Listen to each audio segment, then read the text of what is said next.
Olá, estamos iniciando mais um programa Literatura Local, que é uma parceria entre a TV Câmara e a Academia Passo Fundense de Letras. Hoje eu trago para vocês Carlos Gustavo Wolff Neto, ele prefere ser chamado de Gustavo Wolff Neto, então você será chamado de Gustavo hoje.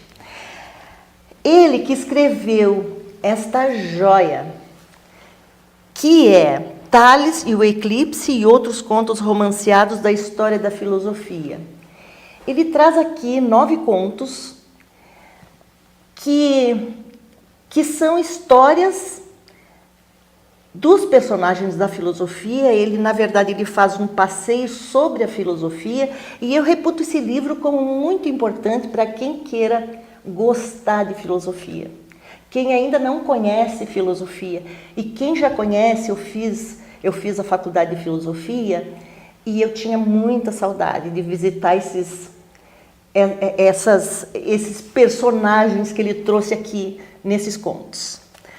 Olá, Gustavo, tudo bem? Obrigada de ter aceitado o nosso convite. Boa noite, professora. Boa noite aos espectadores. De fato, o Tales e o Eclipse, ele nasce numa experiência que eu tive como professor de filosofia junto ao ensino médio. Sim.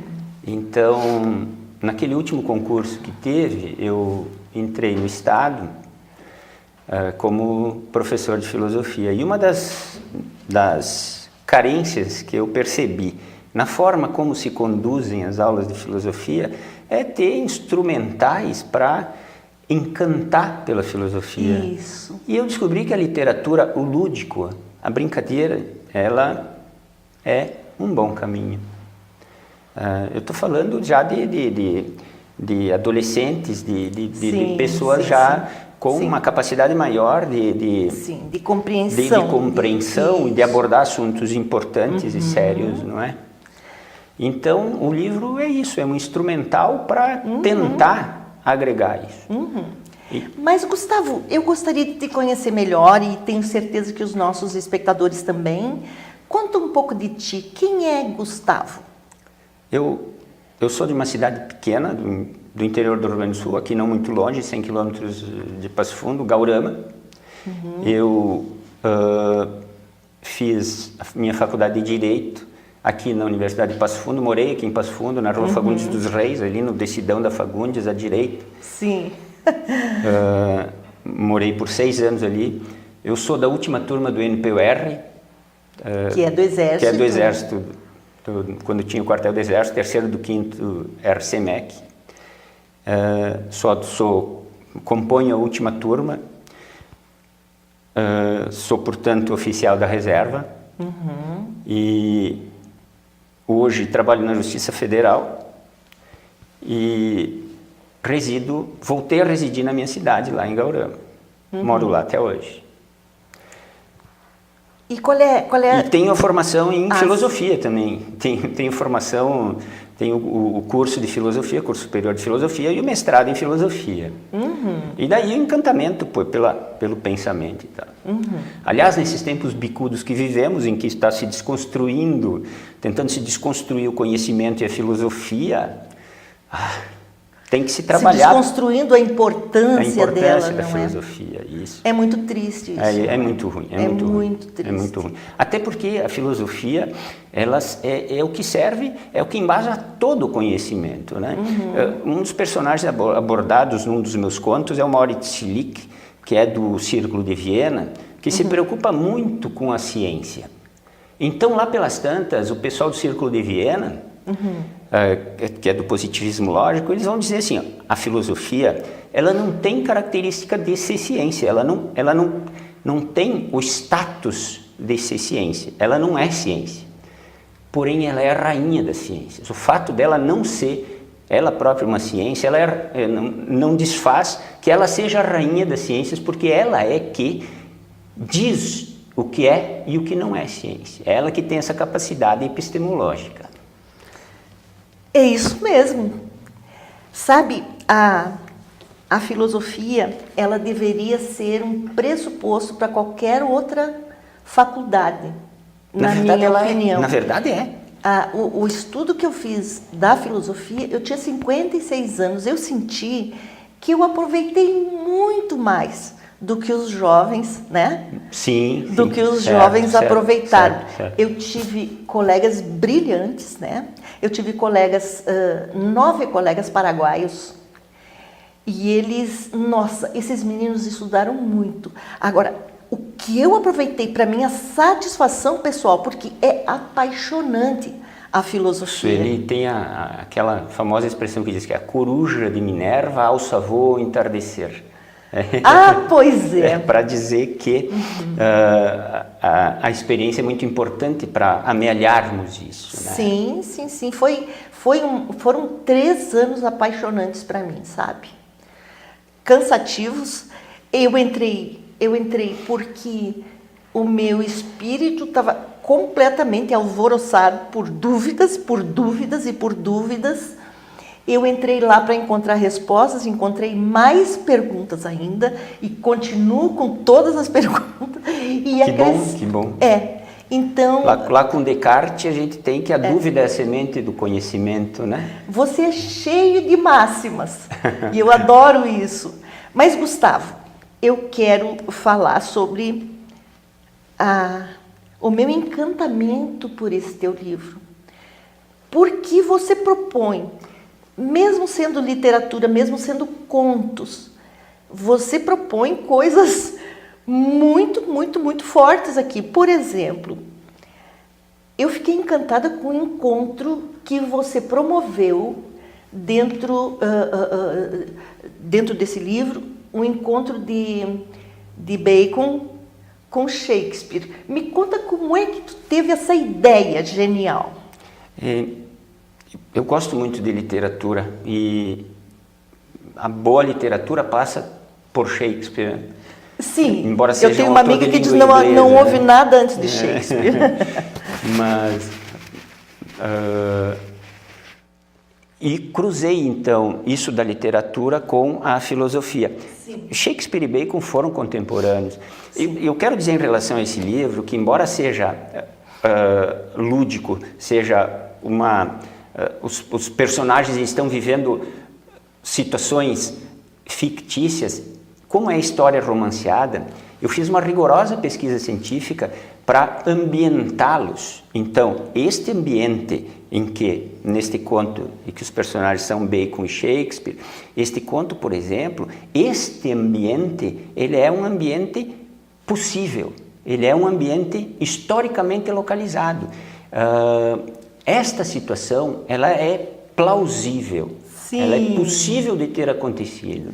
Sim. E inclusive, há uma linha na pesquisa sobre Shakespeare, os estudiosos sobre Shakespeare, que uma das linhas é questionar a existência do Shakespeare por algumas razões e atribuir os escritos de Shakespeare a algumas outras personalidades. E uma das personalidades que poderia, nessa linha de negar a autoria a essa sobre pessoa, o cidadão Shakespeare. Sobre o cidadão Shakespeare, uma das pessoas que se atribui é Bacon.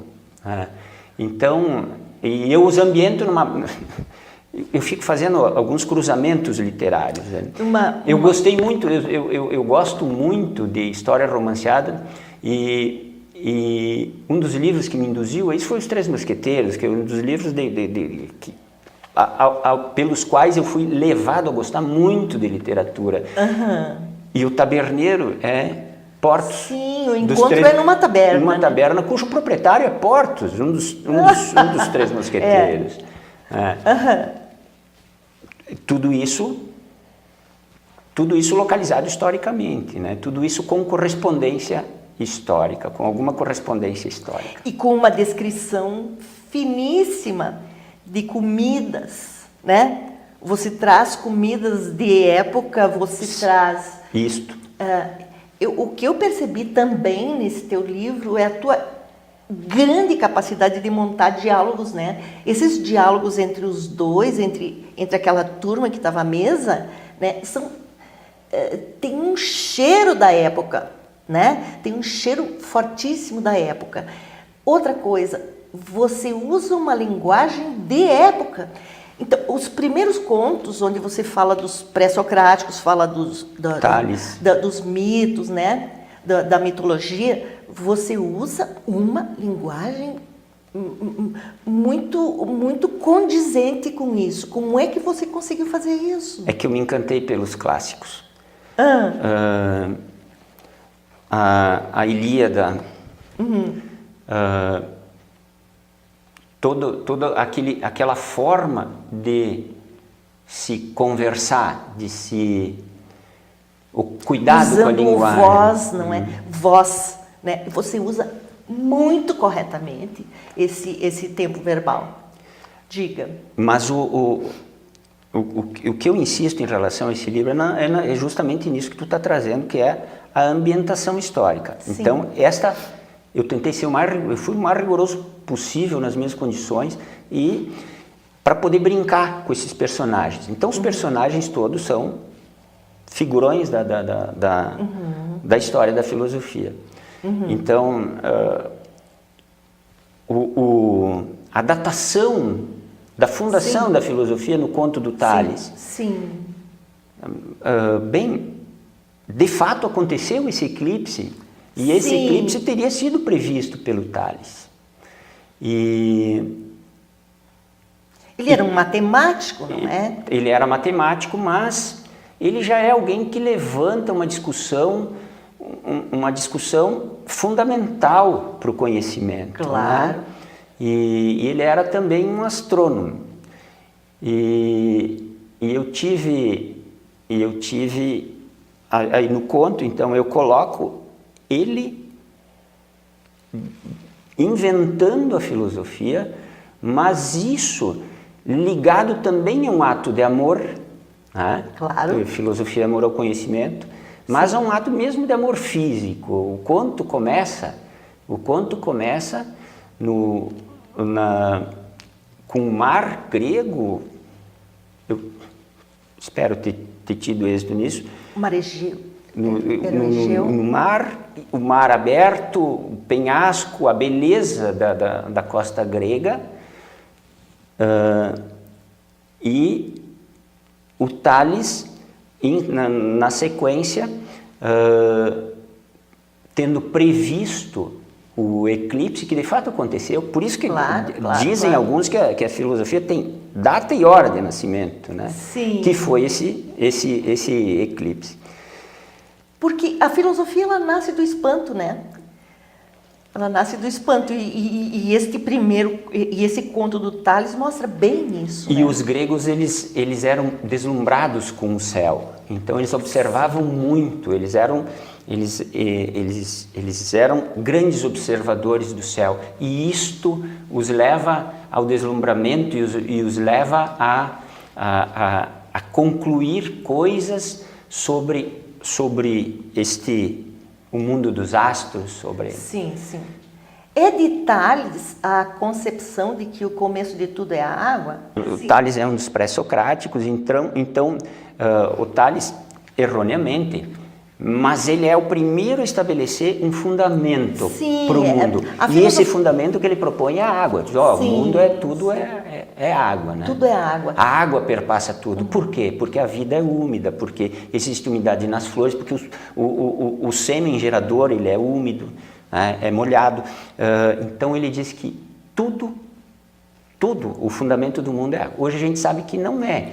Claro. A física, ela avançou muito mais nisso. Sim, mas sim alguma coisa physis, que perpassa, né? Tudo, que é energia. Né? Esta época aí dos pré-socráticos, eles procuravam estabelecer o que era o princípio de tudo, né? Então, Heráclito, você cita Heráclito, por exemplo, ele fala no rio, né, que o rio não passa duas vezes no mesmo lugar. Não se entra duas vezes então, no mesmo rio. Eles estudavam muitos elementos, né?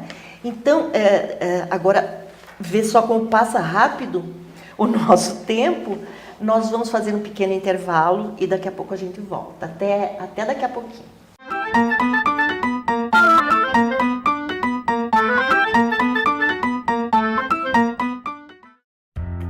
Câmara de Vereadores está com você. Está com a Verônica na consulta médica. Vai junto com o Cauã para a escola. Acompanhe o seu Arcério e a Dona Conceição durante o lazer. É pelo seu bem-estar que a Câmara trabalha. E é com a sua presença que vamos fazer mais pela nossa cidade. Vem participar, vem transformar, vem acontecer. Câmara de Vereadores de Passo Fundo, transformando a vida de todos nós.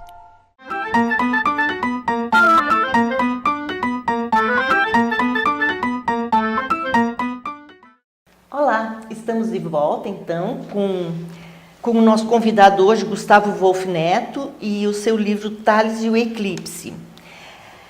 Ele então faz um passeio sobre a filosofia, e só para vocês terem um aperitivo desse livro que eu recomendo para vocês, ele também passa por Sócrates, com um conto de Sócrates, ele passa por Copérnico, Galileu Galilei, que é uma delícia de ler, né? Francis Bacon e William Shakespeare, que a gente já comentou, por Kant e a sua mania, né? As suas manias, né? Schopenhauer, que eu não conhecia direito, aliás, eu passei por cima de Schopenhauer porque eu não entendi o cara, né?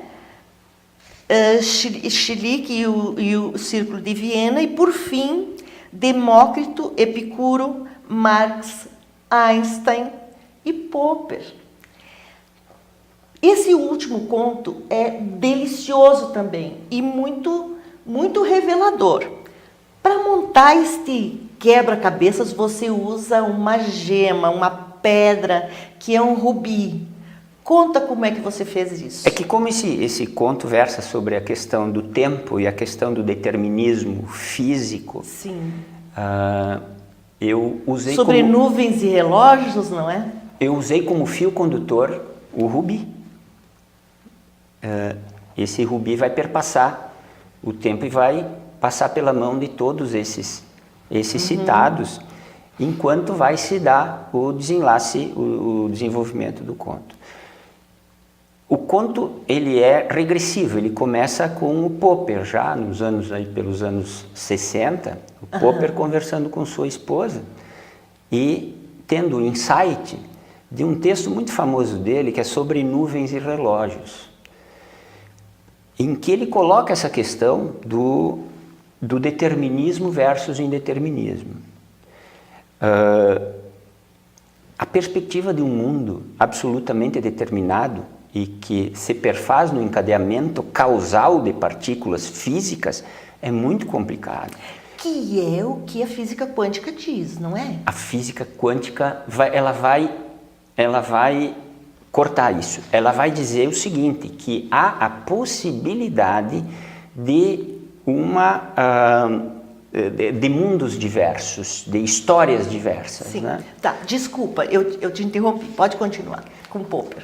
Bom, dentro dessa questão determinismo versus indeterminismo, o Popper, ele tenta conciliar isso. E ele diz que, na verdade, o mundo se dá não na perfeição de um relógio e nem na plena desorganização de uma nuvem de mosquitos, por exemplo. Sim. Mas que, mesmo num relógio perfeito, com seus rubis que garantem a contagem perfeita do tempo, sim, há algum tipo de desorganização. E mesmo numa nuvem absolutamente desorganizada, há algum princípio organizador que faz com que ela seja nuvem. Como é que esses bichinhos todos estão organizados ali? Então, o Popper consegue salvar a liberdade, a possibilidade de liberdade por aí. Sim. Esta mesma discussão, ela é feita por Einstein contra o Heisenberg, o pessoal da interpretação de Copenhague. Esta mesma discussão é feita pelo Marx, e o Marx precisa salvar a liberdade, porque ele precisa depois dizer, proletários do mundo, univos e mudai o mundo. Então, ele não pode dizer que não existe a possibilidade de liberdade, e no trabalho, na tese de doutorado do Marx, a tese do doutorado do Marx é sobre a filosofia de Epicuro e Demócrito. E essa discussão está justamente lá no Demócrito e no Epicuro. Eles discutem justamente a questão de como se dá o mundo. Ele se dá absolutamente determinado, numa sequência causal de partículas, ou essas partículas podem mudar seu percurso e atualizar mundos diferentes, histórias diferentes. O Einstein vai dizer que a flecha da história é uma só. O Einstein vai dizer que Deus não joga dados com o universo. Mas o perplexante disso é que essa discussão que Einstein, que é a discussão da física ainda hoje não está pacificada, essa discussão Einstein-Heisenberg é a mesma discussão de 2.500 anos atrás, feita entre que o Epicuro faz com Demócrito. O Demócrito propõe um mundo absolutamente determinado, sem chances de qualquer modificação.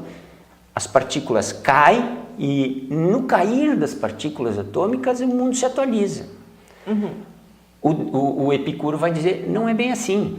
Alguma partícula pode sair fora e atualizar um mundo completamente diferente. Essa discussão é que está no meu conto 9, um conto que envolve todos esses personagens e que bem, fica para o pensamento dos leitores e ouvintes. Em relação a esse livro, eu estou preparando uma edição revista, a corrigir pequenas falhas. Sempre tem falhas, Sempre. né? Como é que é isso? Eu não consegui entender. E a gente filtra acha alguma coisa. E também com mais 3 contos, né? Uma das lacunas, e essa é uma lacuna na filosofia que vem se suprindo e vem suprindo muito bem hoje com Márcia Tiburi, Marilena Chauí e outras tantas filósofas. Uma das lacunas nesse livro é filósofas. Sim, mulheres, né? Que fazem filosofia. Né? Até eu tenho personagens mulheres fortes, como Jenny Marx, Reni Popper, a Jenny, Silvia Borovic, mas elas não são as estrelas dos contos, né? E eu estou escrevendo agora um conto sobre Hipátia de Alexandria, e que virá na segunda edição de Tales e Eclipse. Hipátia foi diretora da Biblioteca de Alexandria, enfrentou o conservadorismo de então e teve suas carnes arrancadas dos ossos. Nossa! Por ser mulher e por ser filósofa. Olha só. Mas tu deve trazer sim essas mulheres. Me conta, você é funcionário público? Trabalha ainda? Sim. Eu trabalho na Justiça Federal, em Erechim, sou oficial de justiça. Sim. Quando é que você escreve? Qual é a tua rotina? Qual é o gatilho para você se pôr a escrever? Nunca fui um sujeito muito disciplinado, nem como estudante de direito, menos como estudante de filosofia. Eu gosto muito de ler, eu sou um leitor compulsivo. Ninguém escreve. E gosto muito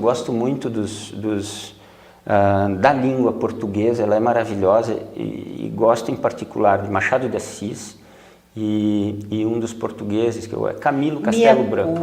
Tu também. Escreve muito lindo. Camilo Castelo Branco, eu acho que se tiver que escolher alguém dentro da língua portuguesa para ser o grande ícone, a grande referência, para mim, é Camilo Castelo Branco. Sabe que, lendo assim, eu fiquei absolutamente encantada com o teu vocabulário, com a forma como você monta os contos, como você monta uma frase, como você monta um diálogo, por exemplo, e como você descreve. É encantador. Só quem lê muito consegue isso, sabe? Encantador é lidar com essas figuras maravilhosas que fazem parte da história da filosofia.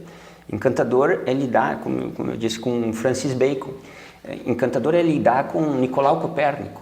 Sim. Nicolau Copérnico, que que estabeleceu a teoria dele, escreveu um livro, e como ele era religioso, ele não podia divulgar isso.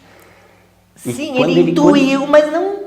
Quando ele escreveu De Revolutionibus Orbium Coelestium, a revolução das esferas celestes, no qual ele coloca para o mundo que a Terra não é o centro do universo e que é a Terra que gira ao redor do Sol, ele sabia que ele não podia dizer isso, porque ele poderia ir, a obra dele poderia ir para o índex, e a obra poderia sofrer aquilo que está num livrinho dos inquisidores lá, que como é que você faz? Como é que você faz para fazer o cara abjurar? Sim.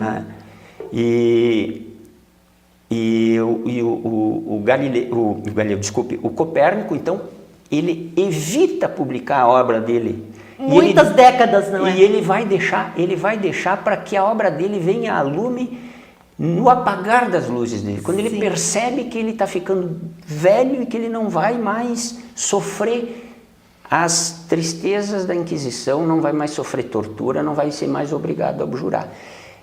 E isso está no meu conto, mas isso de fato aconteceu.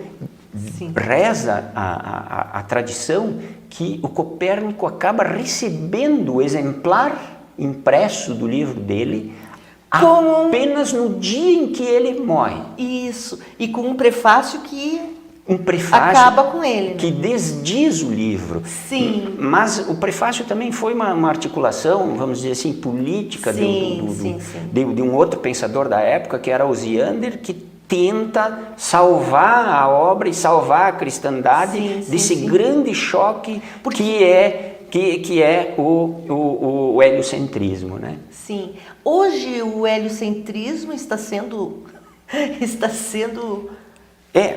na verdade é assim, ó, hoje, o terraplanismo também está sendo colocado. Hoje, em tempos de terraplanismo, talvez isso fique chocante, né?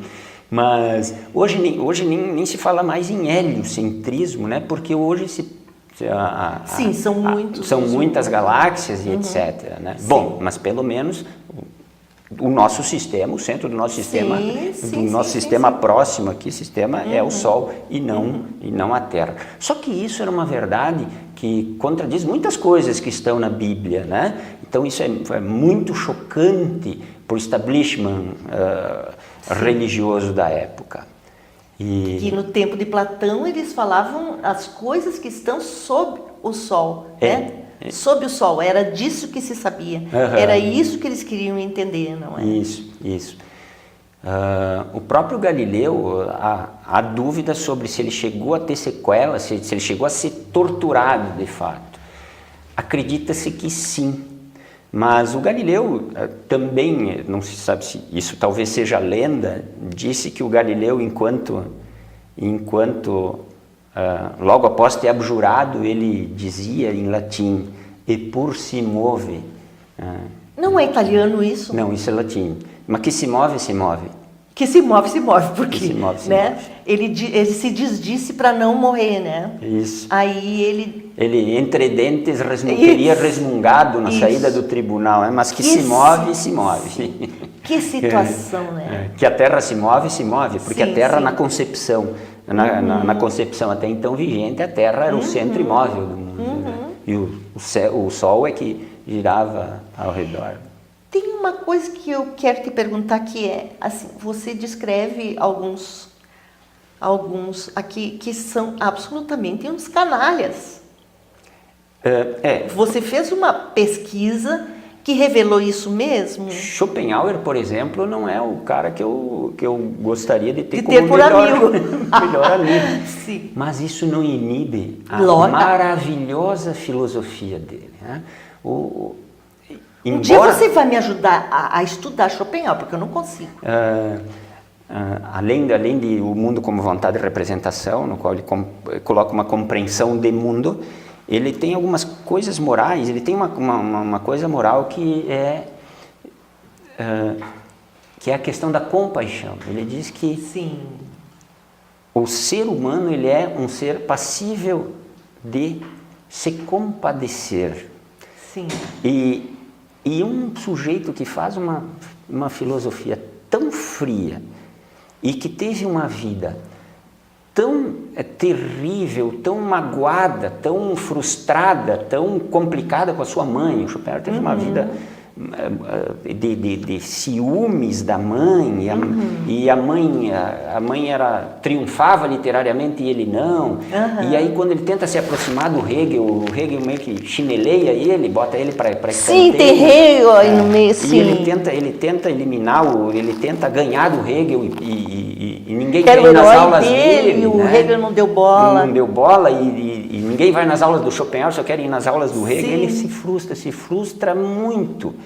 E então, ele foi um cara que jogou uma serviçal escada abaixo, depois torcia para que ela morresse. Então, ele, enquanto pessoa, ele não era... Eu tive agora aqui no saguão lendo um livrinho do Salton, que é daqui de Passo Fundo, ele fala da maldade nos bons e a bondade nos maus.